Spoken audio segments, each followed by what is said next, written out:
Then I will share, start sharing. Okay.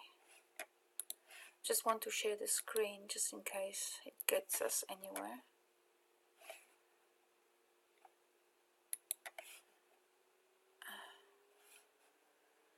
Okay, I don't know what that meant. Oh my goodness. All right. So Genevieve, you don't have any mic, do you?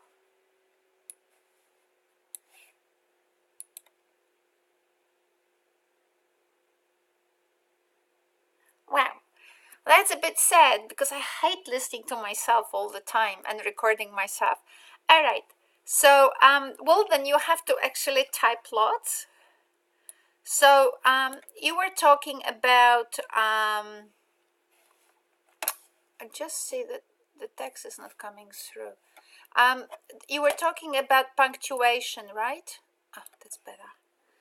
So you were talking about punctuation and,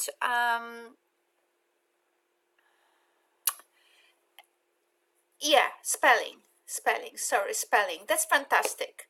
Okay, so, yes. So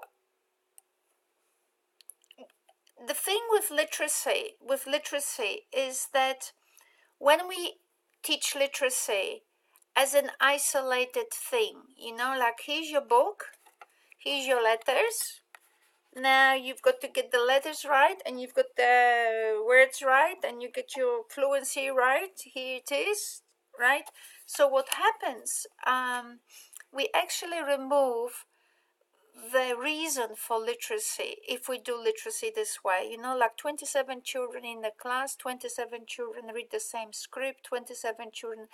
Why? There is place for all these synchronized activities by all means, but we can't actually remove an individual from learning. So the question that something you will need to somehow come to terms with over the next so many weeks of this semester, which is how do I, whatever focus I take, how can I contextualize it in a way so that the idea of being a literate person is not reducing me to punctuation or spelling, getting it right, or getting the verbs in the right place, right? But it's actually revealing me as a literate person. So, sorry, I'm just getting messages on Facebook, even though my Facebook is closed, but the notifications come through. I've had a lot of PhD students who applied to do PhD with me, but some of them just got information that they didn't get scholarship, so I'm getting all these messages. So literacy is, we cannot remove from literacy the purpose of literacy, and we cannot remove from literacy activity an individual who is using the literacy in order to fulfill the meaning of literacy in our social life, right?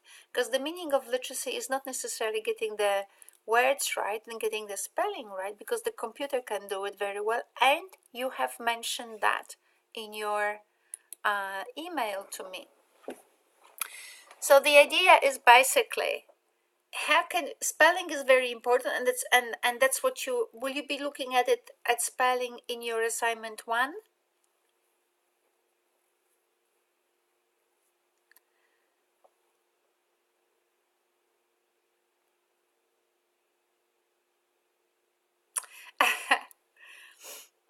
Okay, so assignment 1 is very interesting, and this is level 2 unit, right? So we're actually pushing, it will be, yeah. So obviously you're not the only one in that basket, right? We all can't spell. English is one of those languages that nobody can spell in it.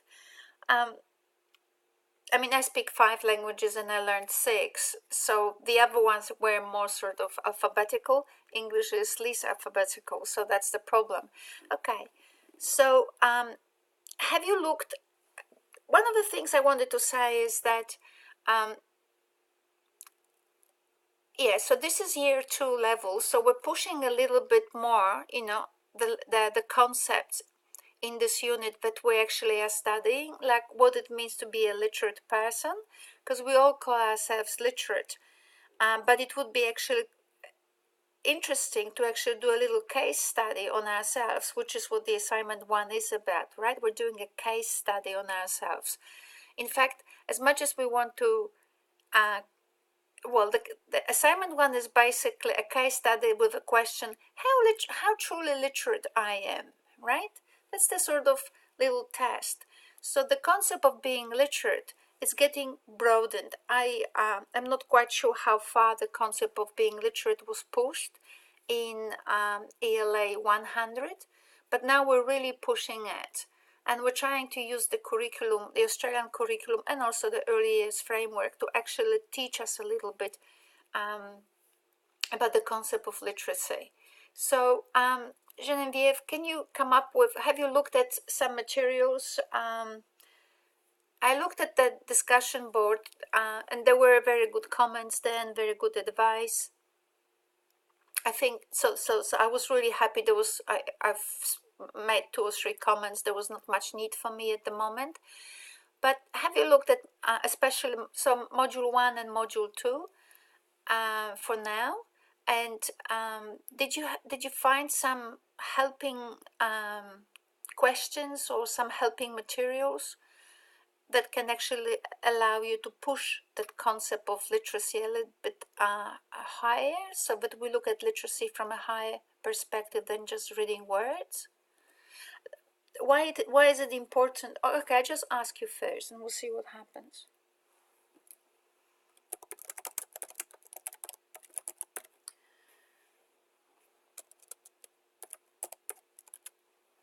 I have done some readings in literacy, and module 1 helped a lot. Okay, so I just typed this thing. Why is it important to actually think of literacy in a bit higher way? While assignment 2 is a case study of yourself and invites you to think, how literate really am I? And what is it that I think of when I talk about myself as a literate person? So these are sort of self-study questions. But the reason why I want us to do that is so that we could actually acquaint ourselves a little bit more or better with the way how we work with the curriculum, the way we read the curriculum. It is not a straightforward way to read the curriculum. I mean, there wouldn't be 5 million people doing curricular studies all around the world trying to find ways in which the best ways for reading the curriculum, right? The curriculum is a checklist of a lot of outcomes that are identified, but this is a 2-dimensional table, right? Maybe it's 3-dimensionally organized, but people read it as a 2-dimensional document. But whether 2-dimensional or 3-dimensional, the question is, how do we read and work interactively with the curriculum, right, in a more integrated way? And that's a very hard question to ask, and every lecturer does it differently. I have a theoretical framework that allows me with which I started, and obviously that was Pierre Bourdieu that helped me a lot, and I work with the concept of capital to do that. So that's the reason I want us to actually look at the curriculum maybe from that perspective, the perspective of a capital, and see how much this concept, which is also mentioned in the documents of the Australian curriculum, how much this concept can help us in reading, in learning how to read and work with the curriculum. So that's kind of why I would like us to start engaging in a deeper exploration of the concept of literacy. Okay, so since this is gonna be a little bit monologic today, there is this PowerPoint. I wrote it a few, maybe a year ago or so. I mean, I wanted to say to students that while I created these materials to help us to actually learn, these collaborative sessions collaborate sessions allow us to actually discuss what's on it and allow us to read the text in here better. So one thing that I wanted to say is that what we do have in our curriculum, we have a content, whatever that means. We have capabilities, and we have cross-curricular priorities. And these are the sort of things that sometimes get missed or not necessarily well integrated in the way how people read the curriculum and work with the curriculum. And yet it is very important to get it right. So I'm just gonna do this here so I can see the text. But you can also see my screen, so that would be good. So you can see that when I am now actually putting on the screen that three-dimensional structure of the curriculum, which is the capabilities, cross-curricular priorities, and the content, has the concept of spelling to fit into this.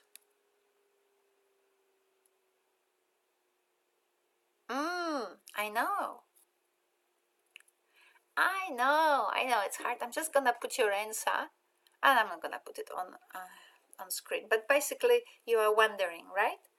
And that's the sort of question I ask myself when I saw your email to me, and I thought to myself, I don't find it difficult,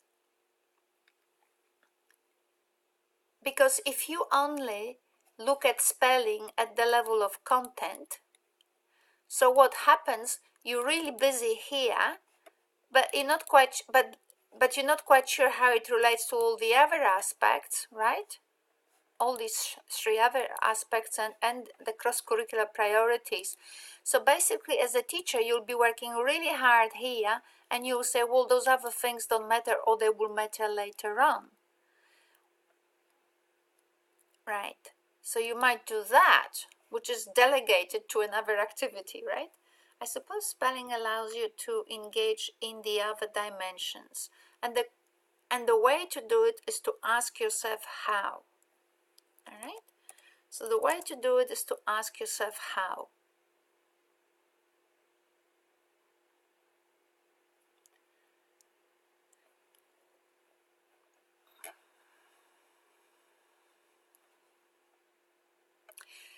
Okay. I'll tell you funny stories. I mean, I didn't say it to the students I taught in the beginning of this year. I teach this unit twice a year. So they didn't know the story because I didn't know the funny story. Here it goes. I work a lot with with colleagues from Cambodia. I am the senior education advisor to the Minister of Cambodia, and I am the key person in Australia who assists Cambodia in actually implementing its policy reforms in collaboration with Australia. So I work a lot. I mean, that sounds really good, right? It's like great titles and all of that. But anyway, so when I work with my Cambodian colleagues, just like my Indonesian colleagues, continuously speak in present tense, right? So that's one thing. And I'm not sure how much linguistics you have covered in your life, but some languages, all languages locate things in time, except that they do it differently. So, for example, in European languages, because English, just like Polish, I'm Polish by birth, and like German, I know German and I know French. So all these languages mark tense, right? So they say I go, or I went, or I had gone, or I have gone, all of that thing. All right. But in Indonesian and in Cambodian, the way you mark tense is with the adverbial phrase. So I go home yesterday, right? Or I go home tomorrow. Or I be happy now. I be happy tomorrow. So I ask my Cambodian friends, okay, so why don't you speak in English like this? If you say to me that you translate, why don't you say I be happy tomorrow? I go home yesterday. They don't do that.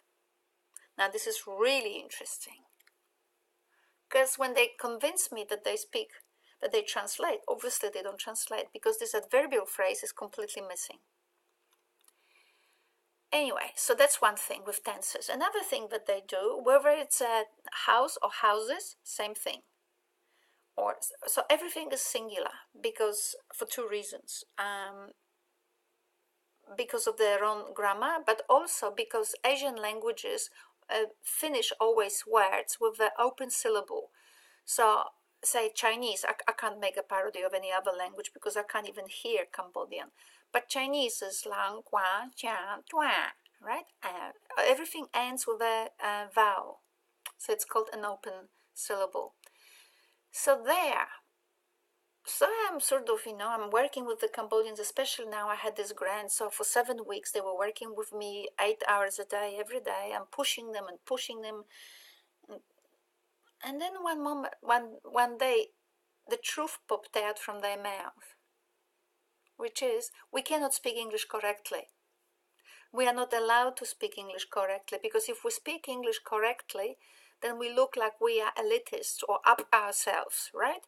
They have actually developed, just like India has its own English, Cambodia has developed its own Creole, or its own version of English. So there's a Cambodian English, which means all present tense, all singular, and but when they speak to each other and they understand the context, that's great. But when it's written on the paper and you don't actually know how the elements relate to each other, then it becomes tricky. But anyway, now, why is it important for our assignment? So spelling, getting things right? So when you so we have, what do we have? Asia, Australia, right? So we have content, spelling, and then you are, say, on Facebook and you communicate, maybe not, right? Because maybe you're not communicating with anyone from Asia. I don't know how indigenous people actually, I don't think indigenous people have these problems. I think, although they also count things differently and organize the world differently, so I don't know. But anyway, so on Facebook, you misspell and the computer corrects you, that's lucky you, right? But the Cambodian friends, if you ever had to do with people from Asia on Facebook, you would notice that they are very much immune to the spelling suggestions of Facebook or any other documents. In fact, so what do? Do you yourself? I mean, what do you do? How do you deal with that? Because you are thinking about your spelling, but when you actually are looking at literacy, like being literate, what does it mean? How do you deal with the fact? Did you know? Are you correcting them? Is it annoying you?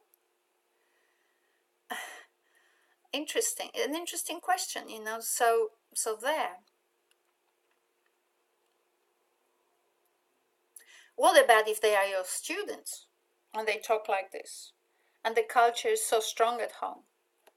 You're not allowed to speak correct English. Obviously they can get over it and so on, but it's been very hard simply for cultural reasons, no other reasons. Yeah, well, it annoys me. I dread to be politically incorrect, but it annoys me, not necessarily the way they speak, because you can always ask questions to get more information. That's true. But I deal at the very complex level, so you need actually to get information fast. But when they become my PhD students and you get 20 or 30 or 40 pages of text that you cannot understand and you have to correct everything, that's getting hard. And you are right, that can be issues relating to indigenous Creoles and the conflict between the Creole and teaching. Yeah, right. So there we go. So when I'm just mentioning it, that sometimes what we think is, and what I thought was simply a spelling problem, it was actually a cultural issue. It was I was hitting values and morality, almost like it was almost like you were immoral if you spoke English in the correct way. I was astounded, and I don't mind. But the thing is that these people are scholars, and they end up being my students, and some of them are my students, and they need to work harder, because I cannot correct 50 pages or 20 pages, not at each point of a sentence, not knowing what we're talking about. You can see.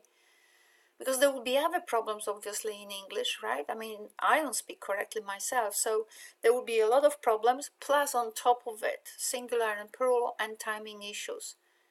All right, when you have 1, 2, 3 or 4 students like this, it's really hard. And how do you convince people? What do you do? What do you do?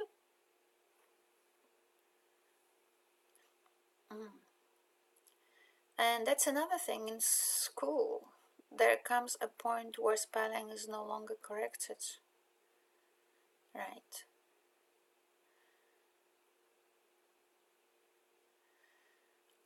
But it is important, right? So, anyway, so there. Let us come back now where we were. So we have spelling as a content. Year 11 English draft won't be drafted for spelling, but structure and absorption of the themes and events of the text. You mean a teacher is no longer paying attention to spelling because technology can fix the problem?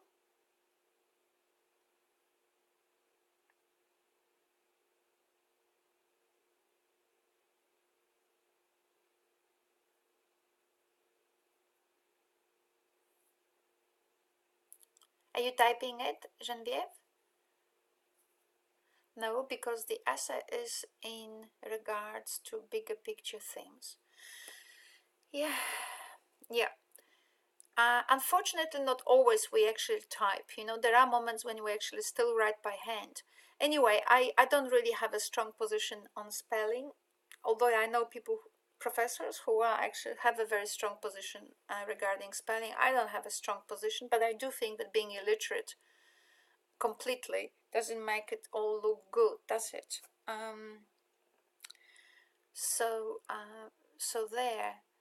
So that's the sort of thing. Okay, so you're looking at your spelling, so that could be your content, right? Now, what I wanted to say is, and I just have to actually take a breath a little bit and focus, so I can actually think about the way I wanted to drive it. I might go to the next slide now and see whether I can. Okay, so sometimes people actually. I'll just have a look what I have. So this is in the curriculum. We have these.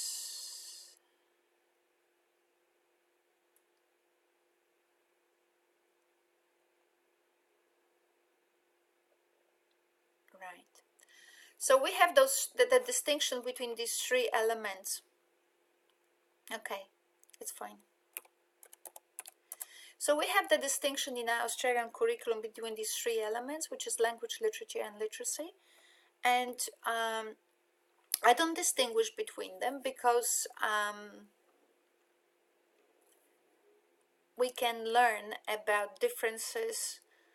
We can learn to discriminate between different structures of language as they are used in different types of texts, which is the literature. Literature is not necessarily just Shakespeare, but also a brochure, a traveling guide, traveler's guide, or a brochure, or invitation for a party.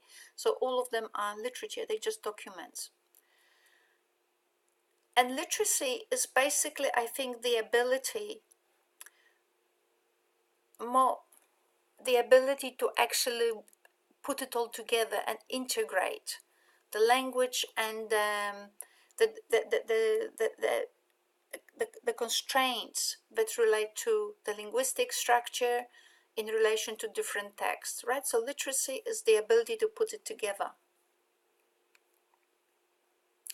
So that's why you have here, so in terms of language, and look, I wanted to say to all students, because sometimes people have bun fights about all these things. They focus so much on the detail of the curriculum, and sure, trust me, the curriculum has many very good things and many bad things, but one has to remember. I'll just remove these things, or maybe not, just leave them here. The curriculum was written by many people, right? And they had bonfires among themselves. So it's a compromise. It's a compromise of good ideas and bad ideas and mediocre ideas and all of that. That's the people, right? That's who we are. And what are we gonna do about it? We can't change ourselves. So everybody has a different view, different perspective, and the curriculum reflects it. But if we were to actually look, so what I wanted to say, whatever we have under language, whatever we have under literature, and whatever we have under literacy, that's just conventions. That's just the way someone in the curriculum organized the elements to just make teachers aware of things that are happening in text so that they can actually consider them, right? So one shouldn't actually see the curriculum as the beginning and end of it all, and that God wrote it. It's not the Bible. It's just a great attempt by well-meaning people to actually give us some categories to play with, right? So that we can actually learn from them about how many things are happening in text, so that when we actually are teachers of literacy, we don't simplify everything to commas and to spelling and to getting the words right. So when we actually say, for example, look at text structure and organization and the language, here they're looking at the relationship between text structure and its organization in relation to a particular type of a text. Then they purpose, audience, and structures of different types of text. So basically, they're looking at their different texts, different texts for different purposes, use different structures, and so on. Sometimes they use anyway. We will look into it detail. Then, in terms of literature, we're looking at different devices that text use, and they talk here about literary text, but it doesn't have to be, because a flyer, and I organize a lot of events, and I know that the flyer has particular literary devices that you have to use to attract interest of people, otherwise the event just goes unnoticed. So whether it's a flyer, tourist guide, right, they all have their restrictions. And then in the literacy, it's about putting it all together. How do you work with it? How do you actually work with all these linguistic and literary devices in a way that for the desired impact, right? Because anybody can read, but can you actually read in a way that empowers you, that enables you to access more being, right? Someone has actually, was it you? Someone has written to me about this accessing more being. Not all people have the same access, have the same amount of being, or power. I don't want to use the word power because it's actually a misunderstood word. I know that a lot of Marxist ideologists actually use this word, but that was the 1970s. I think that we need to now break it down into more precise concepts. So we have all these things, and they're very useful, right? They're very useful. Something to think about. So what I wanted to suggest is, and that's what I'm doing, that when we actually think of our own literacy skills, what I want us to think is that we shouldn't be analyzing, for assignment 1, our literacy skills only from the perspective of the language, or only from the perspective of a kind of text that we're going to discuss, or only from the perspective of literacy, which is how we put together. But I want us to actually see how to put it all together, right? To put it all together, because structures, types of text, and how we work with those texts, which is literacy, they all work together.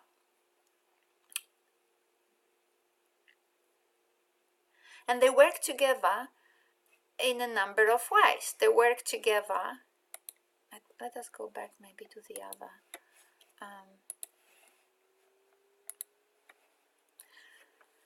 So they would be kind of, let's think of them as content, right? So that content I would have liked to actually turn this whole so basically what I wanted to say in turn this picture around, but basically what I wanted to say is that however we work with content, what happens is through in the curriculum what they want us to do is to integrate this content in activities that have elements of indigenous context, Asia, Australia, knowledge context, and also context with sustainability. Sustainability doesn't always mean energy, it also means community building, right? Sustainability, it's in terms of energy, but you can also think of sustainability as building sustainable communities. So we have content that needs to somehow be integrated in activities that have those elements, indigenous context element, Asia, Australia knowledges element, and also sustainability element. And what we're really after is that the skills that the content in those activities helps us develop, right? What we're really after is people who have critical and creative capabilities, that are ethically and culturally sensitive, and that as a result of all this learning, we enable them to transform themselves personally and socially. Personally means that they actually feel different, and socially means that they actually see that they acquire more being, that they can actually contribute to an impact on a greater range of people, because that's what literacy is. It's an ability to work with and participate in increasingly more contexts, right? Doesn't matter what we do, we are always literacy dependent. Because we live in a print culture. And just today someone asked me for information about something, but I didn't think it was actually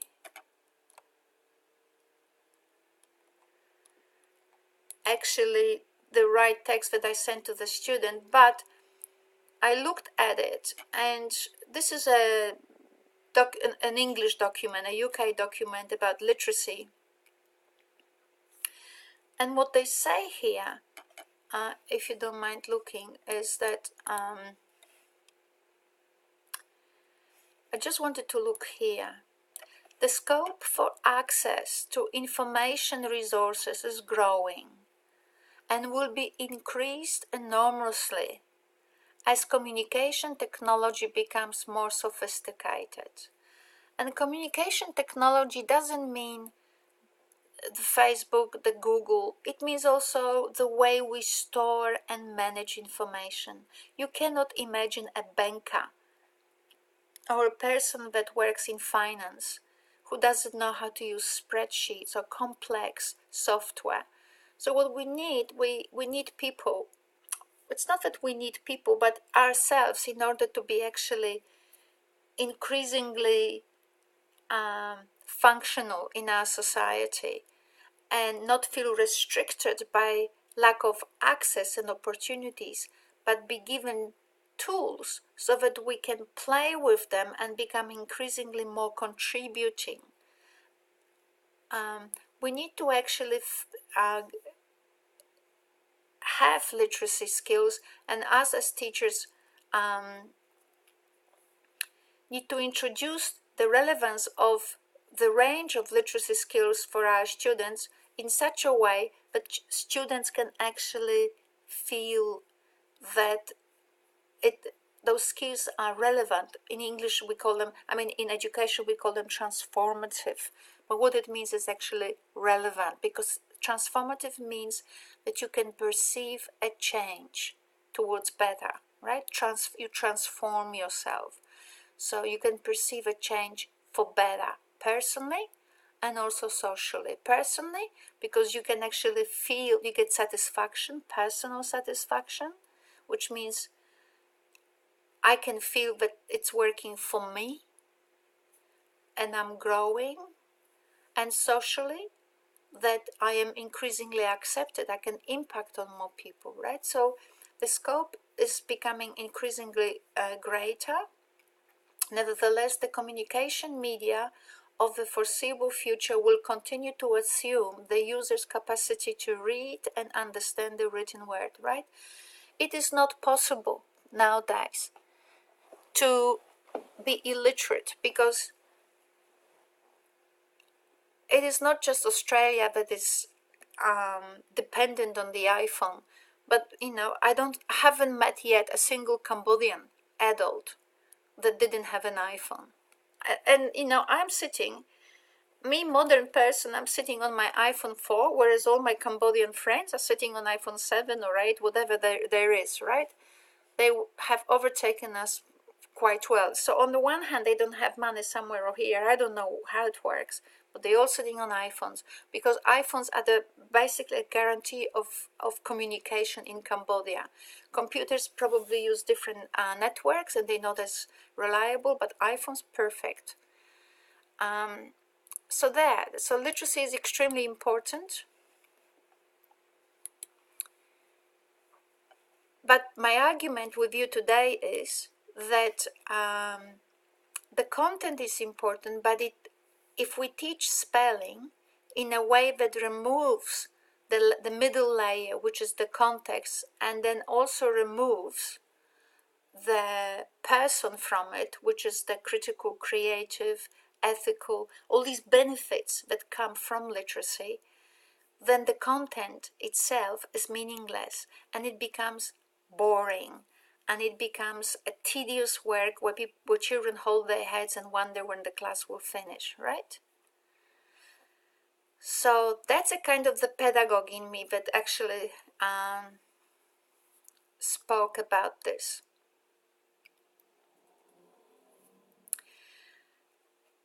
So let's think now, Genevieve, let's think. How can we now look at your spelling? We're doing a case study, right? So your spelling in relation to cross-curriculum priorities and capabilities. How can you now examine yourself?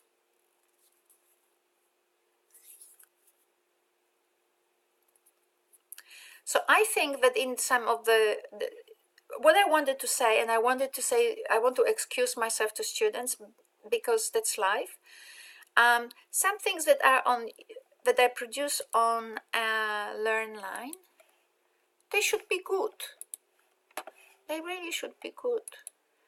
But you cannot treat them as the Bible, right? You have to treat them as guidelines. So I think someone quite helpfully on our discussion board found those videos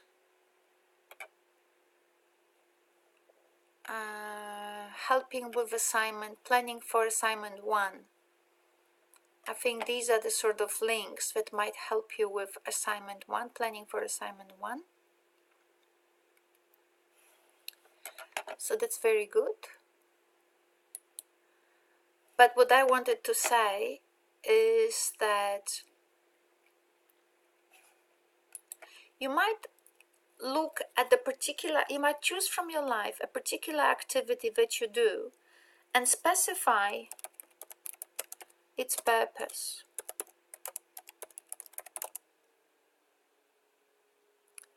Specify its purpose, right? I might put this here for a second, okay? So you're spelling in relation to cross-curricular priority and general capabilities, so that's me here writing, and you specify the purpose of it. Why are you engaging in this particular activity, whatever it is? So it could be, I had students in the past who were I had a student who worked for an NGO, and her job was to create brochures, I think. Her job was to create brochures to ensure that indigenous people get proper information about the medical help that they can access and how it all works and all of that. So I can't remember, but something like that. So her role was to actually, produce those brochures. And what she did, she used the content of the curriculum and assessed herself in relation to engagement with indigenous people and what she knew and what information she needed about indigenous people in order for those brochures to be both creative and critical, in order for those brochures to reflect her ethical and cultural awareness and position, and also in such a way so that she was getting satisfaction and also was seeing herself as able to communicate to her indigenous clients. Well, that was interesting, and it's quite tough, right? It's quite tough because you take the content and now you analyze. And now what I wanted to say is as follows. I am not the priest, right? Just making sure everybody gets it. I am not a priest, which means I am not here. My job when I will be assessing your assignments one, it's not to actually see whether you are a literate person. I don't mind. I'm not testing anybody. What I will assess is whether you can use the curriculum to, as a checklist to see how you actually are doing in relation to that particular activity and its goals in relation to the curriculum, right? So activity, its goals, and then how you actually go about achieving these goals in terms of the curriculum. And what I will be assessing is the depth of the analysis.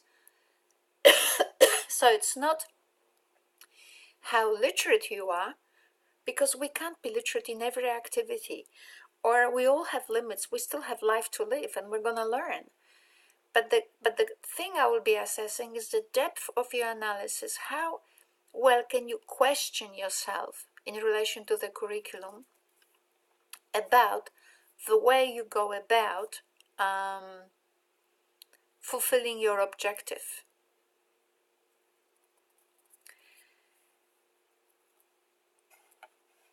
So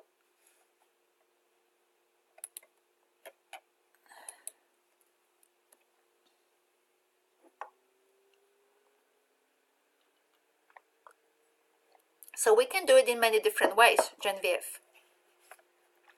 As you know, there is no one way to do anything, right?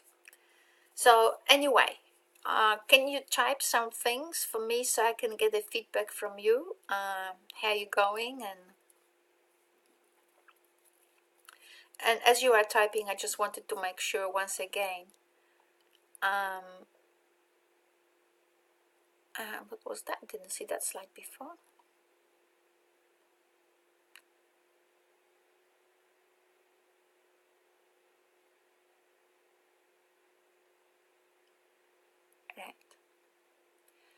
All right. So what I wanted to say once again, as Genevieve is typing, hopefully, what I wanted to say is to reiterate the point. The content only matters when it achieves purpose, right? And the purpose from the perspective of the Australian curriculum, and we're just today focusing on the Australian curriculum. Next time we'll focus on the early years learning framework. So from the perspective of the Australian curriculum, the content doesn't matter.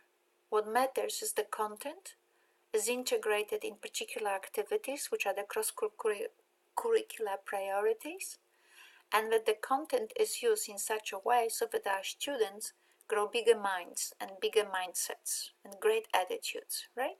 And they do that in order to have a greater impact on others, and therefore feel also that the whole thing is actually relevant to their lives. I just now read what Genevieve has written.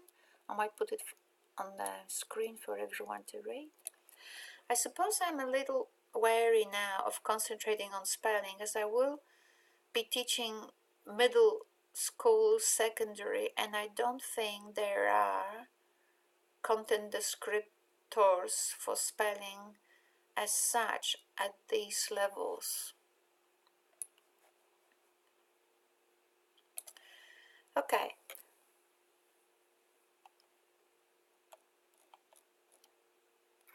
What I did,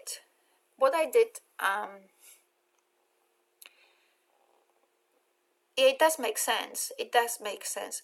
I am, because there will be 100 people listening to this collaborate, hopefully, or at least 20. There's always some students who are listening to our collaborate session, and it always helps to listen if we want to pass the assignment, because these assignments are not straightforward.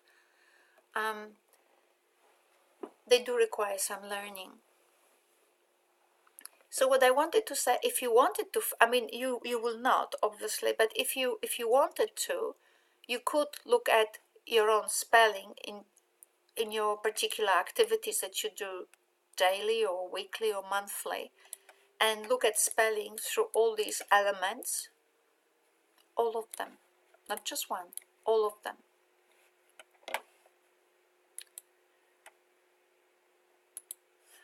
Or you can actually choose some other activity, maybe not as detailed as spelling, but something like whatever you do,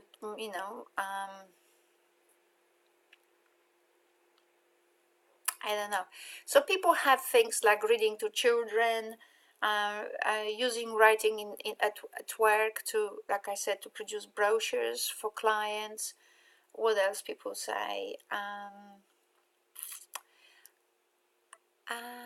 What else did I have? I can't remember. But each of us is using literacy tools all the time. Reading books to my son. How old is the son?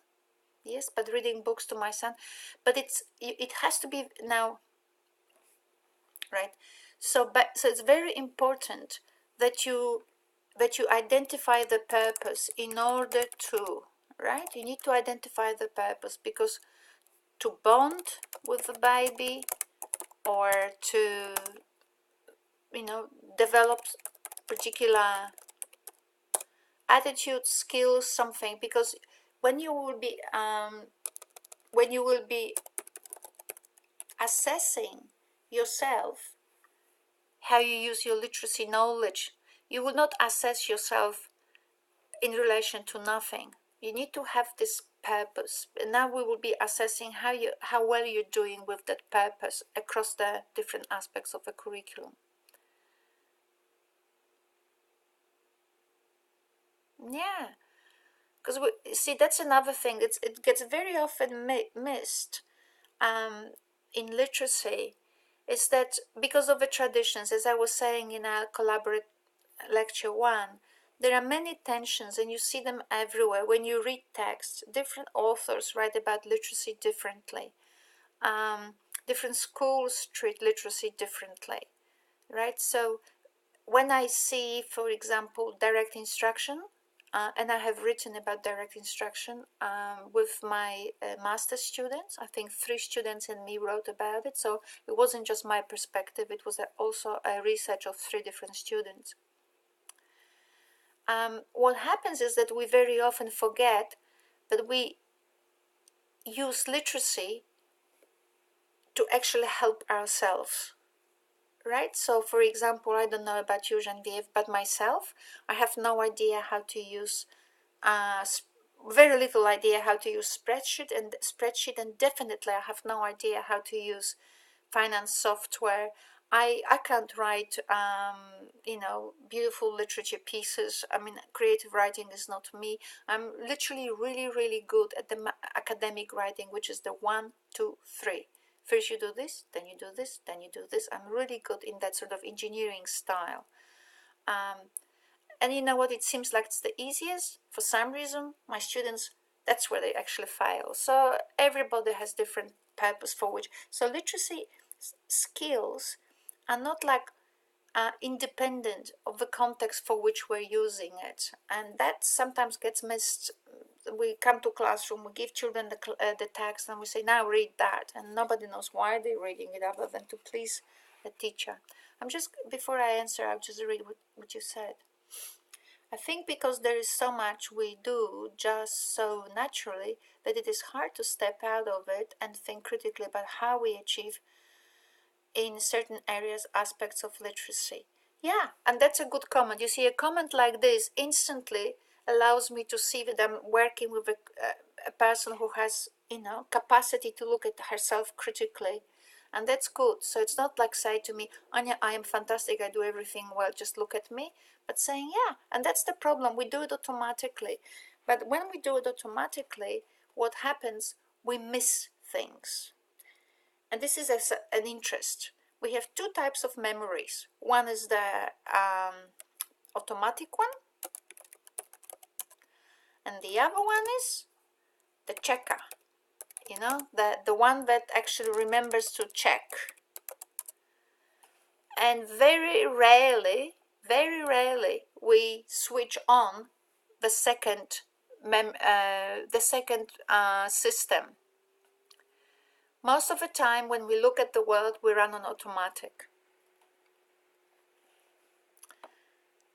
And very rarely we switch on the second system. Sometimes we will switch it on when we created an error, right? When we made a mistake, and it's obvious. I mean, you can't hide it. It's right there. It's a spelling mistake, right, looking at me on my page, right? So we then switch on the second system. Another time we switch it on when we actually want to avoid a system, like writing to a queen. Right? When you write on Facebook, you just write, but when you write to a queen, you really, really, really want to stretch yourself, right? And to get it right. So what happens so that's the purpose of this assignment 1, is actually to show to ourselves how much we run on automatic and how little we sometimes understand that in order to do simple things, a lot is involved. And I don't know about those videos that I produced for you for your assignments because I produced them a year ago. But I believe you will find there somewhere me talking about a simple activity like choosing a birthday card. I mean, you would never think how hard, it's very hard to choose a birthday card. But very often I see activities in schools where we're writing birthday cards for mommy, birthday cards for daddy, birthday cards from, and how do we do it? I just use a template. Here's a lovely template. There's an elephant giving flowers to mommy. Fantastic, right? Dance. Too much. Activities of this kind focus on the final result and too little on the process.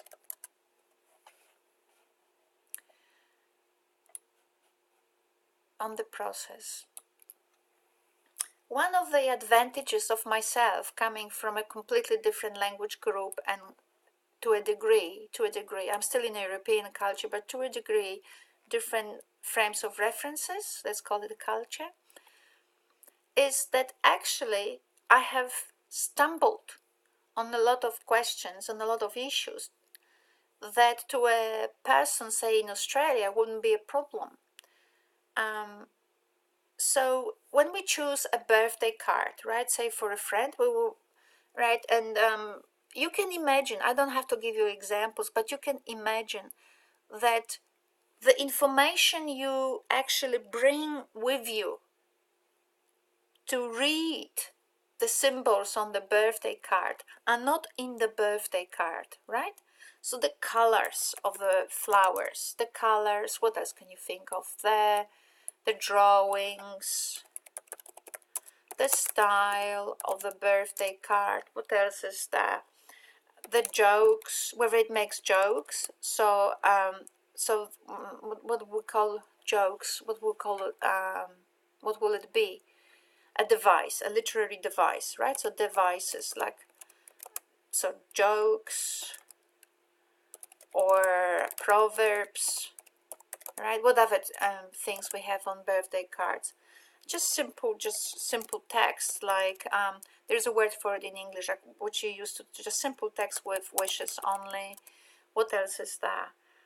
So all these, so the drawings, the style, the colors, the text that is on it, how much of the text, right? Some of the birthday cards hardly have anything of them on them, and some of them are filled up to ears and above, right? So all that.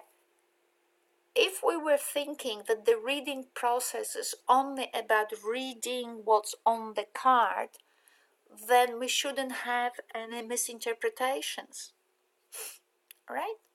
So you give black flowers to your who is mom who is 87 years old and wishing her happy birthday, right? Would you do that?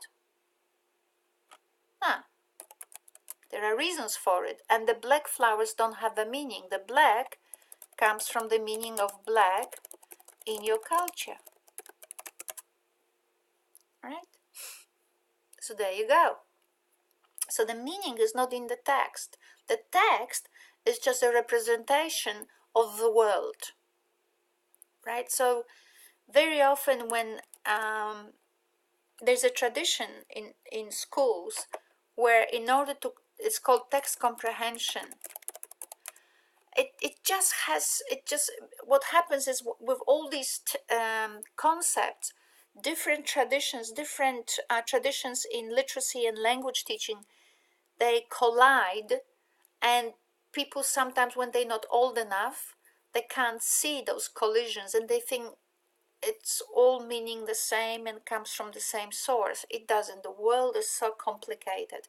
I'll read what you just said and then I'll continue.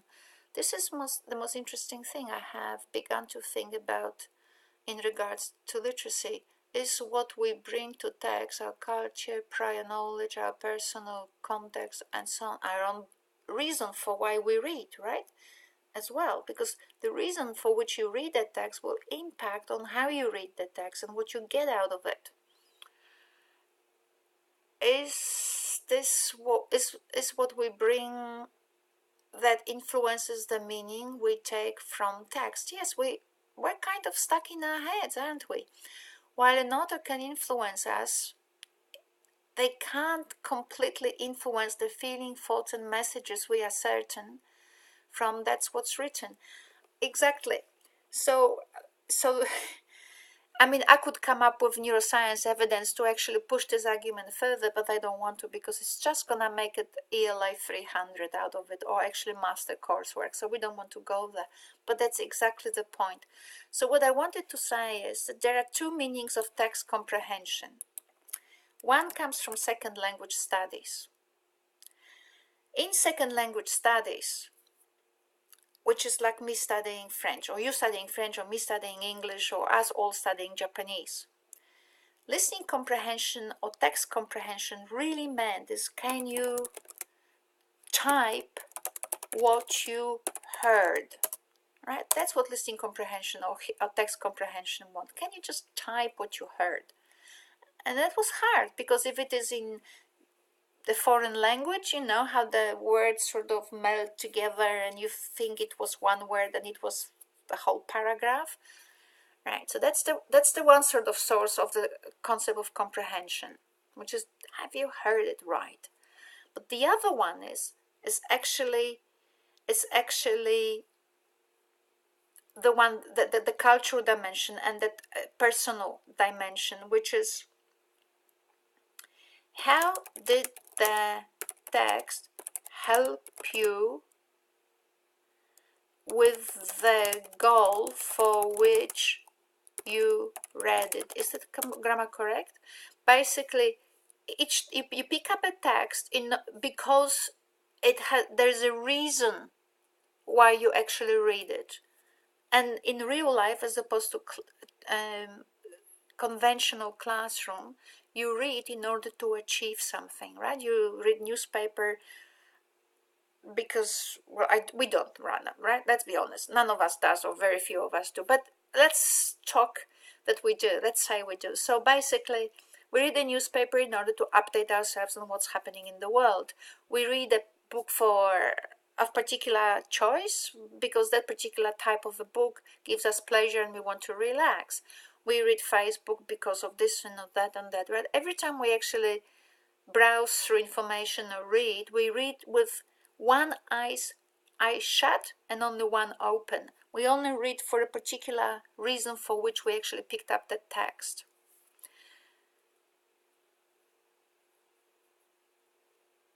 and those reasons influence what we get out of a text.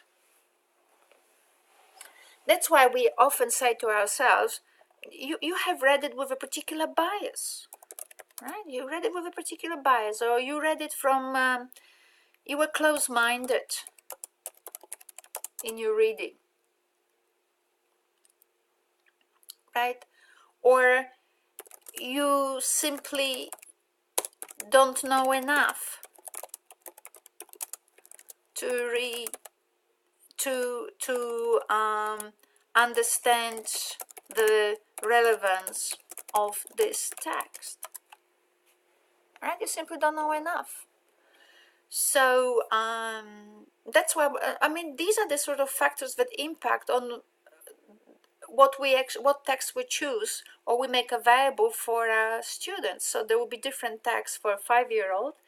Hardly, I mean, I don't say not to give them, but hardly we would expect a 5-year-olds to work with Shakespeare.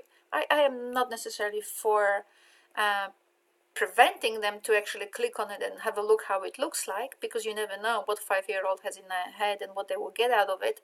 But what I'm saying is, in a sense, in schools we kind of grade the resources that we're using and will make available to our students, right? And Shakespeare is not kind of the sort of thing that we would be running with to 5-year-olds.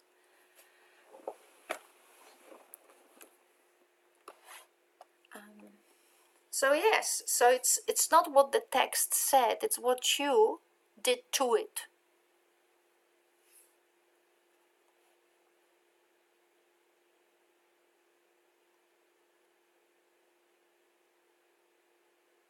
That's why you can have a conversation about it.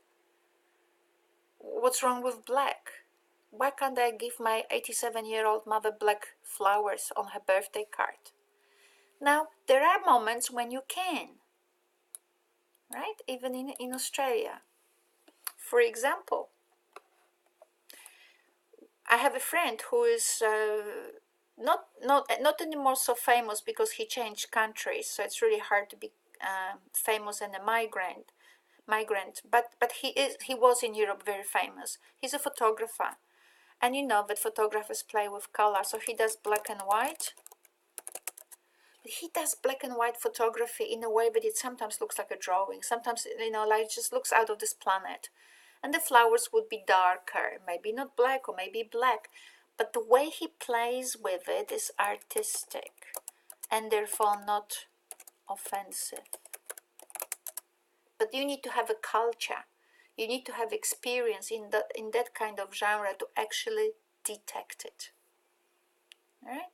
If you're simple-minded and you don't and you haven't had exposure to art and exposure to different ways in which artists might be representing the world, all you will see is black and white and maybe a bit of gray, right? And you can get offended, and maybe that's how people get offended, because sometimes right? So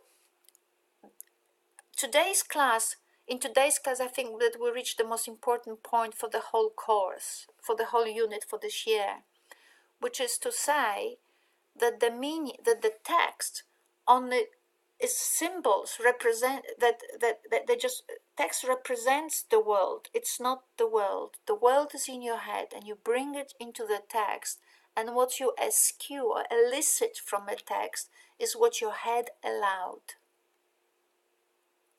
Right? So now when we actually want to work with students in, and I continue talking about pedagogy because it's my obsession. So when we work on text comprehension, we shouldn't be continuously looking at one text. We should be exploring what other texts might be important for this text in order so that we could understand better the world that this particular text might be engaging. We can compare what's in our head and contrast with other texts and explore further. Remember? Explore and play. We have a few circuits in our brain that we are wired for. So having babies is one circuit, breathing is another, digestion is another, explore is another, and play. We're born with those, right? And we need to explore, because the brain, that's how the brain checks how it knows things. Did it get it right? Where else can I look for information? How else can I, bring more information into the context of it? I can make more informed decisions, right? More informed. This is a phrase that made my PhD. Better informed or more informed. Actions or decisions. Better informed or more informed. Act on a more informed basis. I got it from Bourdieu and another sociologist, very famous, Craig Calhoun. He used to be at the University of New York, and now he's in Oxford. And I read his book on critical theory, Oxford, and he did a study of Bourdieu, and he talks about acting on an increasingly informed basis. Such a great phrase, right? Which basically is nothing else but a way to capture learning and transformation. So that's what I wanted to do today. The meaning is not in the text, the meaning is in your head. And in order to assist students in text comprehension, we don't necessarily have to say, do you understand this word? Do you understand? But we can actually bring into the context of learning other texts that might enable students to learn more about the world that other text is referring to and is shaped by and reflects. So that's a good lesson for today. There is no hurry with the assignment one. You go on, you create your portfolios and the collect readings on literacy and defining literacy. But what I wanted to say is, and we might go through it a little bit more another time, but in this PowerPoint, this would be a slide, what is this slide? 9, that's a slide 9. So what I did in it, in a very, very awkward way, I will give it to you, in a very awkward way. It took me ages to get it right. I had draft after draft. What I did, I used the Australian curriculum, and I used the descriptors. This one is on language. You can't see it here because I didn't create big enough. So this is from, so this one is language, and then separate one for literacy I've done, and separate one for literature. So basically what I did, I picked the content, and in relation to what these capabilities mean,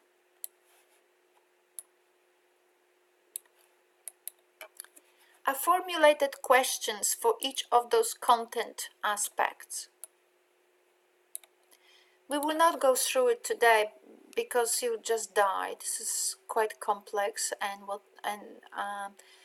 but you can just play with it a little bit. Today is 4th. We would meet on the 18th of December, so it's still not a holiday. So we could meet in 2 weeks, and we could discuss in more detail. And if you don't want 18th of December, then maybe we can meet around the 15th of December, which is Friday. So it's still a little bit before or ahead of Christmas. But we should meet before Christmas break. Yeah, it was. Right, so we will meet before. So let's say, let me assume that it will be the 18th of December. University goes on the break on the 21st of December. So we still have time. And we could just play with some of those questions. But, if you have a bad moment and you would like to make it worse, just think of some activity, think of the purpose of it, and see how these questions help you to respond to assess your literacy capacity That's it, right? In relation to that purpose. All right, so you can just have a look. Now, as I said, I'm not God. I might have not gotten everything right and all of that, but they are basically just, so just scroll. Sometimes I wrote something, I don't know what it is, a text in the community, blah, blah. And then something here, it just goes on, comprehension, and goes on here, right? So some examples here. Yeah. So just check it and play with it, and we plan for the 18th of December, and we would meet and we'd just have a thorough discussion about how we could work with those questions. So they are questions, right? So they're very good because they help you to reflect. If they were just statements, you wouldn't know what to do with it. But if I took now content and now turned it around into a question, then you can actually answer the question. And as you answer each of those questions, so basically your assignment would be answering each of those questions in relation to your activity. And once you answer all of them, that bit of self-assessment is done. Right? It's very simple. You have all that the activity of self-assessment of one's literacy practice requires is to answer these questions. And that's it. Once done, finished. So it's doable. It's a small thing, but it does require a little bit of brain racking. And it's very important. I really want to stress it again. It's very important to do this brain racking a little bit, because what I would like you to do when you go to schools is to see how much is involved in the text production, right? Like we just spoke before. It is not a simple thing, oh, let's use the template and here's your book or here's your flyer, because if we want the flyer to be creative and also transforming and satisfying for the student and so on, a lot of information needs to be put together and brought from the external world in order for the flyer to actually look this way, satisfying, have an impact on the community for which it was created, and all of that. So supporting literacy is not about getting the grammar right and getting the sounds out of children right, that too. But in order to get children on your side, which is the first rule of a good teacher, your students have to be on your side. In order for your students to be on your side, you have to give them purpose. And to give them purpose, you need to understand how much is involved in text production, in text reading, right? It's not simple just getting the meaning out of the black ink on the screen. Right, and here's how cultural clashes happen, right? Because what I see and what someone else sees are not the same things, and then we can argue till the cows come home. Alright, so I'm hoping I can use this to help me assess where I am at and also help with assignment 1. Great. Okay, Genevieve, we'll finish here because that's enough of a headache for the day. And that takes us a little bit further with the study. And it takes us, and we are now pitched at the right place, right? So it's been very helpful and very useful. And thank you very much also, Genevieve, for actually turning up. Thank you so much. Thank you. I'll just try to close this now.